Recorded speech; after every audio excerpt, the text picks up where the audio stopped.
Good morning, grade sixes. Great to speak to you again.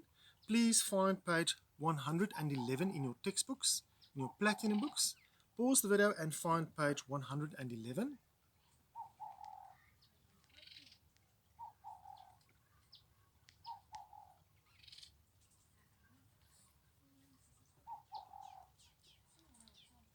Right, let's start with today's lesson.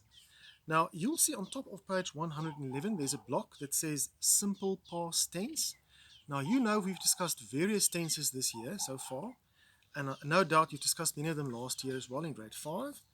Now, we want to talk about the simple past tense today. So it's straightforward, simple past tense. Now, in that block that says simple past tense on top of page 111, they give us 4 examples of where you'd usually find simple past tense in any given paragraph or essay or reading book. Let's look at the first one.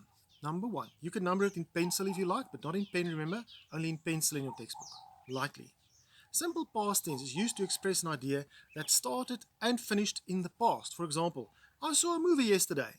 So people will be talking about one act, one thing that happened in the past. It's over and done with. It happened yesterday. It's gone. Okay, one act. The other place or rule where we would use the simple past tense in a sentence would be, you can number it number 2 in pencil there on page 111. It's used to describe something that you used to do. For example, I played soccer when I was 6. There's another example here. I can give you an example like, I played a lot of rugby when I was 6 years old. In other words, it's something that happened a while ago in the past. I don't do it anymore.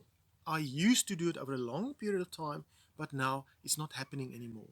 So it's still simple past tense. You can number 3 there in pencil in your book.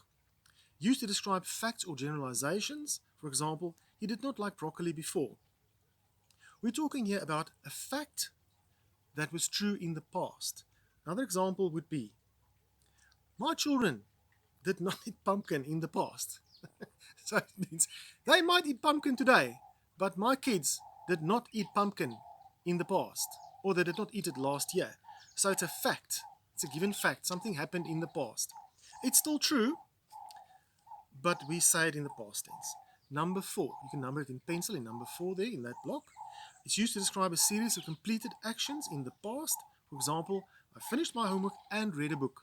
Now, if you remember number 1, at the beginning of this conversation, on top of that block, they say we talk about one act that we started and finished in the past. This one, number 4, says is about acts that happened in the past. So it's still in the past, but it's more than one act. I'll give you another example. I finished my homework and read a book and helped doing the dishes a while ago. Can you see what we're saying there? 3 different acts that happened sometime in the past. It's over and done with now. Right, I want you to look at that block again and try and make a couple of sentences of your own. All in the past tense, using the past tense form of the verb, because that's important. It's all about the verb here, the past tense verb. And write a couple of sentences in the past tense, looking at these 4 ways in which we will use the past tense verb. Have a good day.